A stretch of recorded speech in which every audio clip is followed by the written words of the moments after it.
आज हम लंबाई का मापन पढ़ेंगे। मेजरमेंट ऑफ लेंथ क्या होता है? भौतिक में लंबाई की अवधारणा को किससे संबंधित मानते हैं हम?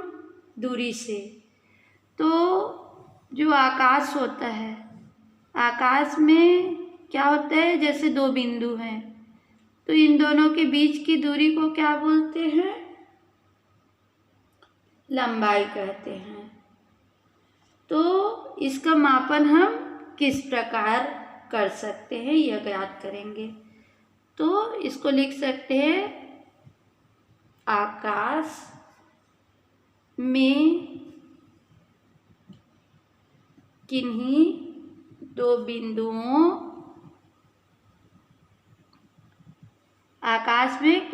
बिंदुओं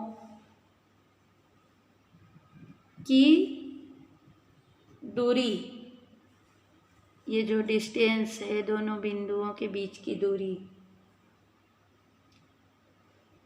को क्या कहते हैं? आकाश में किन्हीं दो बिंदुओं के बीच की दूरी को लंबाई कहते हैं। अब ये इन दोनों के बीच की दूरी को क्या बोले? लंबाई। अब इसका एसआई मात्रक क्या होता है? इसका एसआई मात्रक होता है मीटर, क्योंकि लंबाई का मात्रक या दूरी को मापने के लिए किसका उपयोग करते हैं? मीटर का। किसका उपयोग करते हैं? मीटर का। इसको संकेत एम से दर्शाते हैं। एम के बाद कभी भी डॉट नहीं लगाते। अब ये लंबाई मापन की दो विधियां हैं। लंबाई मापन की दो विधियां हैं। लंबाई मापन की क्या है? दो विधि है। पहला एक प्रत्यक्ष विधि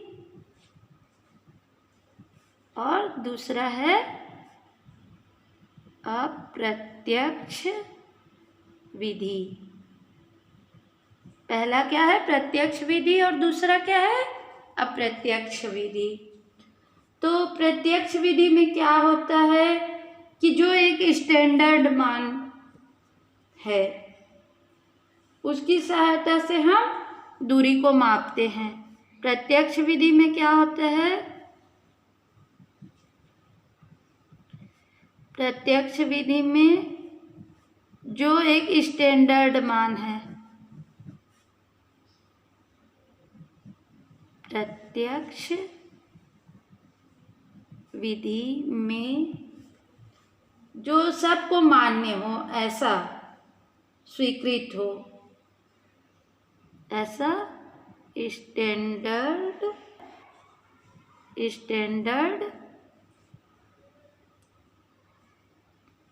मानक, जो सबको मान्य हो।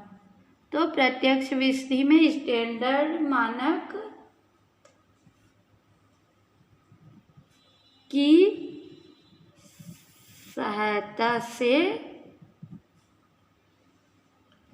लंबाई या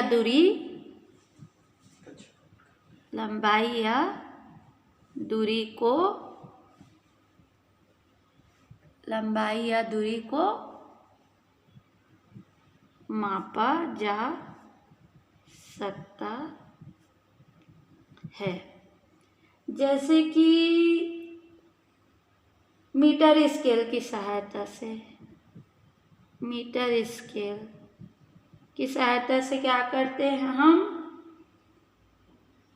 1 मिलीमीटर बराबर क्या होता है? 10⁻³ मीटर। और इसी को यदि हम वर्नियर पे नापेंगे, अब 1 मीटर स्केल में 1 मिलीमीटर बराबर 10⁻⁻ मीटर, और वर्नियर स्केल में क्या होता है? 0.01 सेंटीमीटर बराबर क्या होता है 10⁻⁻⁴ मीटर। ये जो क्या है स्टैंडर्ड वैल्यू है इनकी, जो सबको मान्य है। मीटर स्केल में नापेंगे तो 1 मिलीमीटर बराबर होता है 10⁻³ मीटर, और वर्नियर स्केल में 0.01 सेंटीमीटर बराबर होता है 10⁻⁴ मीटर। इसी प्रकार स्क्रू गेज से यदि मापते हैं, स्क्रू गेज स्केल, अब इसकी सहायता से मापते हैं तो क्या होता है स्क्रू गेज का न्यूनतम मान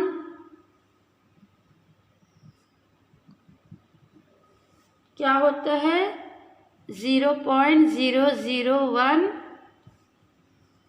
सेंटीमीटर बराबर 10⁻⁵ मीटर। ये होता है स्टैंडर्ड मान स्क्रू गेज का, जो सबको सर्वमान्य है।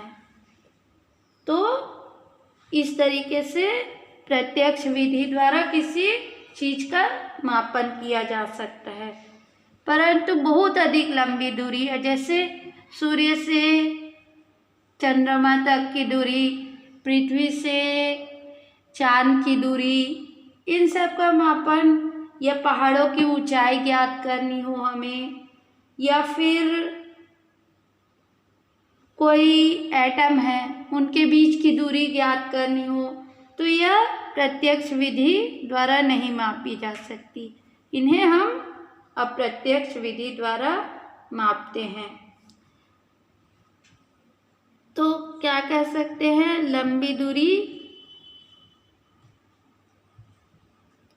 लंबी दूरियों जैसे पहाड़ की ऊंचाई, पृथ्वी से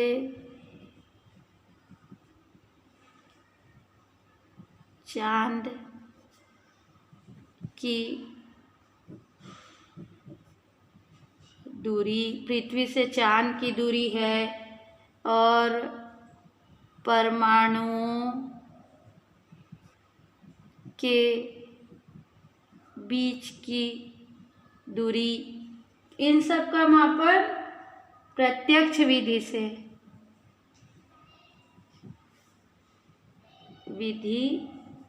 से इनका मापन नहीं किया जा सकता है। तो इनके लिए क्या करते हैं हम अप्रत्यक्ष विधि का, तो इसके मापन के लिए अप्रत्यक्ष विधि का उपयोग करते हैं।